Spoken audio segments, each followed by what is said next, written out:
pedgone muchinjiko panesime kwaro mvura yekurapa yava kuna Jesu pedgo nemchinjiko wenyu ndipo panozorora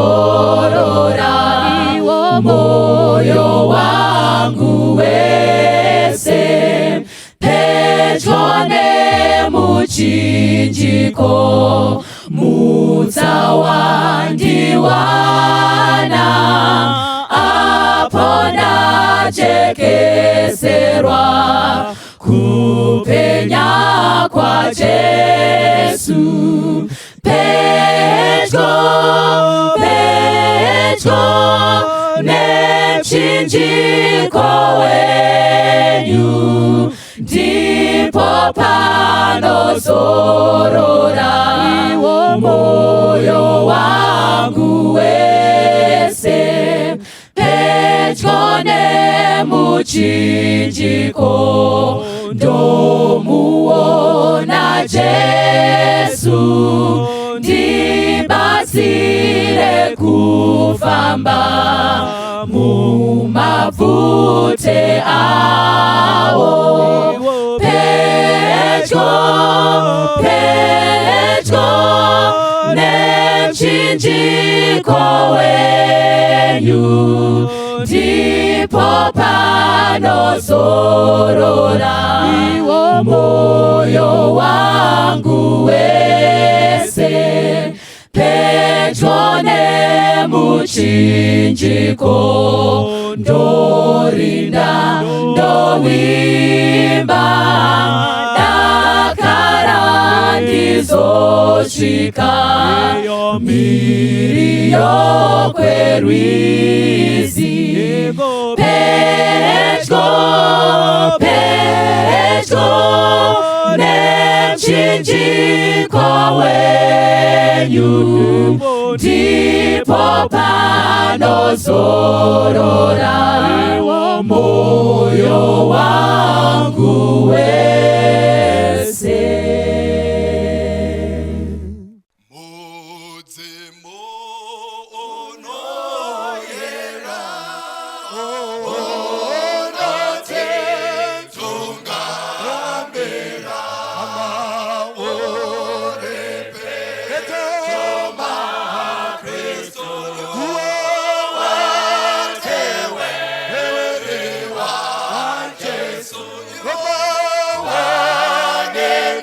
Wow.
Baba wedu wari kudenga, tinokutendai muzita raJesu. Imi makasika vanhu vose nemufananidzo wenyu munovanzwisisa nekuvaziva. Tiri kuuya pamberi penyu nevarwere. Tinokumbira imi murapi mukuru, munzwe minamato vanhu verwere vari kurwara vachigomera, vamwe vari kuzvipatara, vamwe mudzimba. Vose ava vanhu venyu vamakasika. Tinokumbira imi Mwari kuburidza nesimba romweya mutsvene, muvabatsire, muasumudze panhoo, varapwe kana vapora, vagotenda kuzita renyu. Zita renyu ngarikudzwe neavo vamunenge marapa, vagoparidza kuti kudenga kuna Mwari anosumudza panhoo. Maita enyu Mwari wokudenga, rambai muine varwere venyu, musavatendera kubvutirwa upenyu naSatani vasiri mumaoko enyu. Amen.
Kutenda Mwari kudenga. Tichado kuerenga kuna 1 Samuel chapter 16 verse ya 14.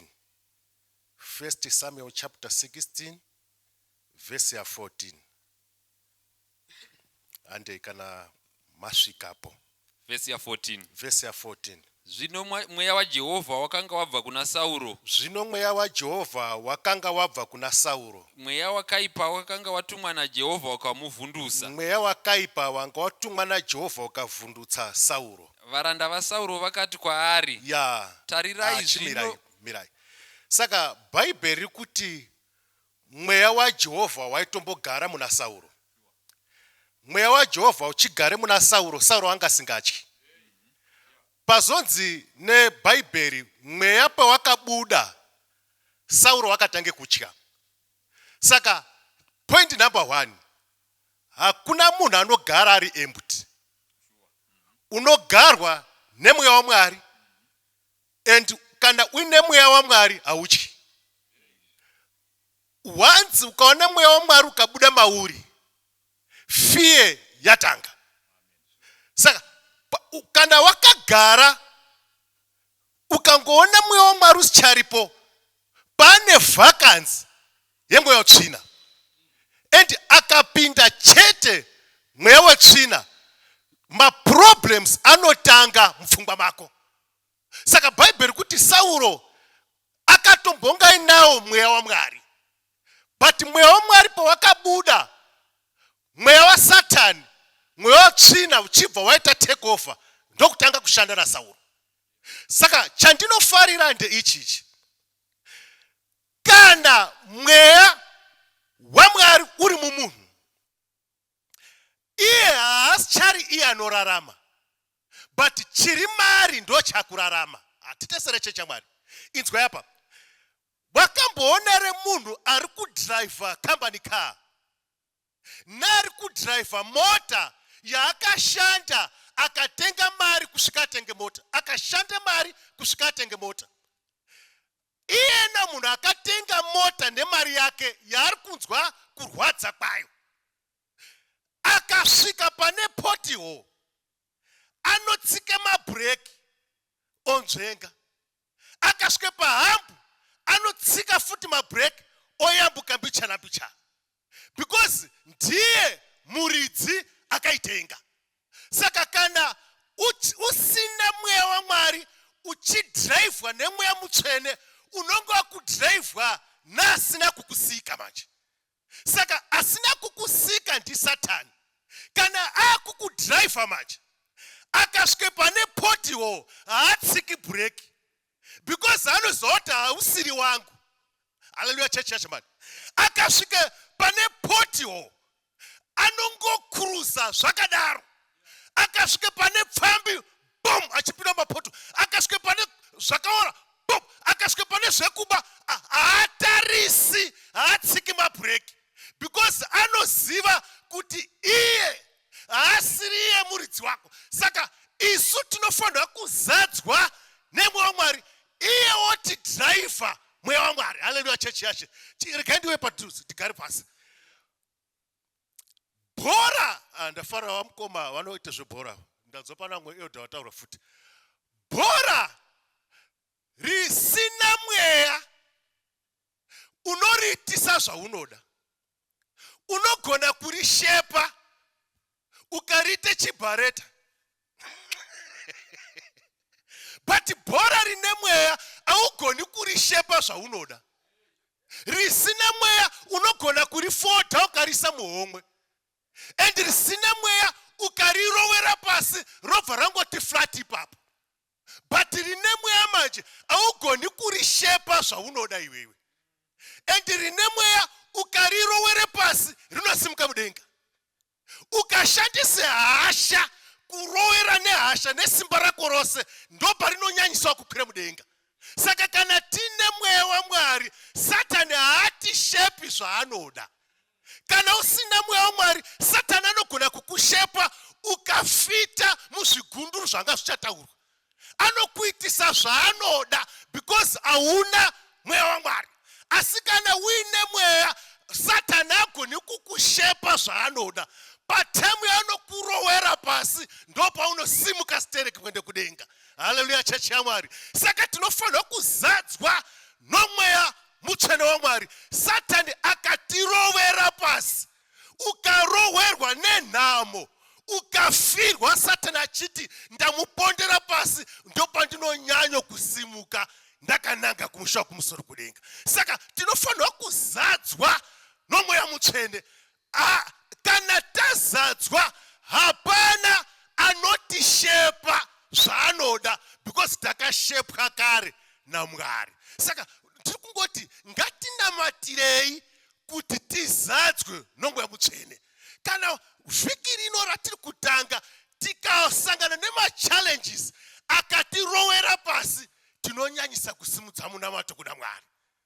Kana tisina mweya mutsvene tikasangana nechallenge, tafanana nebhora risina mweya rikaroverwa pasi robva raita flat.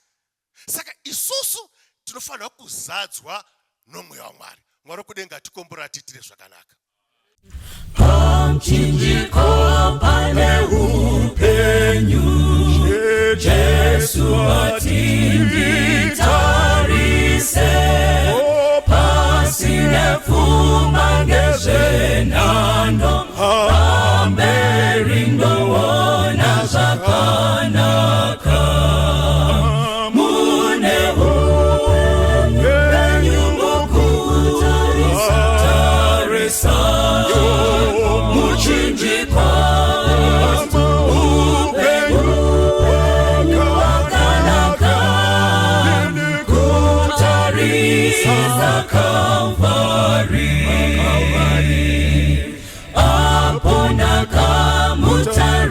sa Jesu iye akanyemwerera kutila mumatambuzo muchinjiko unandisimbisa mune upenyu mukutarisa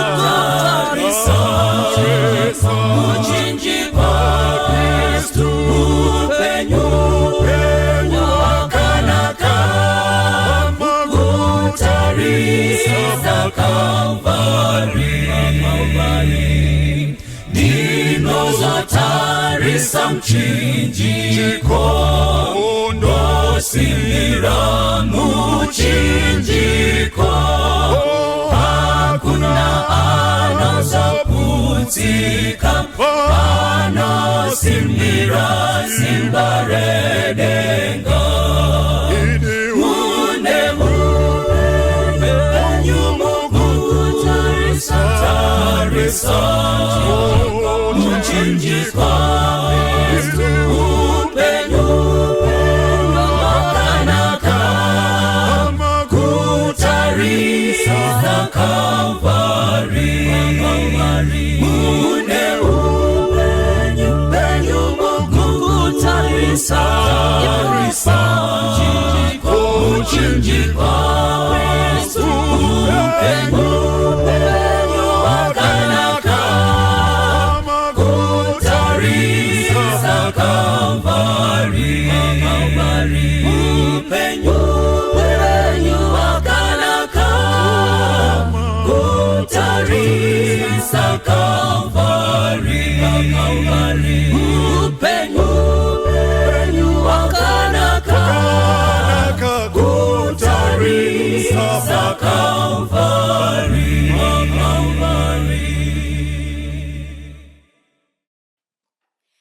Dinodari mire moto rakapenyera vachene rakaita vadedenga nekushinga mudambudzo uripiko mweya tenzi wakashingisa Abrama wakapfawisa Pauro wamupa simba redenga simba makapa Elijah arichipo erenasi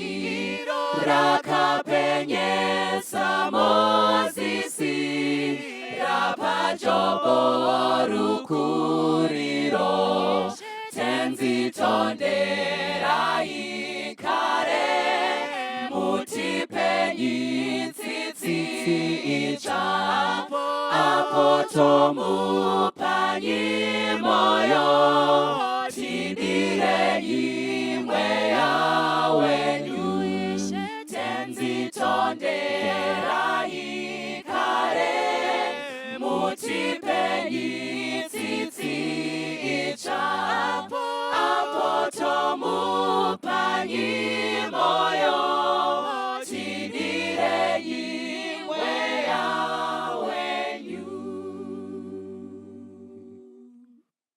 kunona kakuda Jesu kumuda wira kwazo kuzorora pachidzidzo nekuti wakadaro Jesu ndasimbira ndakabatsirwa naye Jesu anondipa moyo kusimbirazve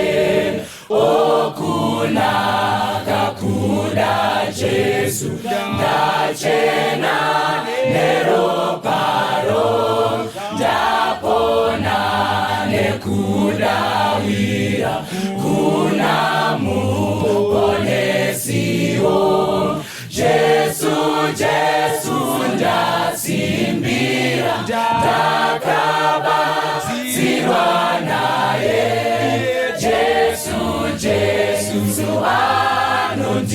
ndipa moyo kusimbiraje unezvakanaka kwazvo kusimbira kwa Jesu kukashira kuna iye rufaro neupenyu Jesu ndasimbira ndakabatsirwa naye Jesu anondipa moyo kusimbiraje ndinofara ndakadzidza kusimbira kunemi ndinoziva ndichagara pamwe neminarini Jesu ndasimbira ndakabatsirwa naye Jesu anondipa moyo kusimbiraje Jesu ndasimbira ndakabatsirwa naye Jesu anondipa moyo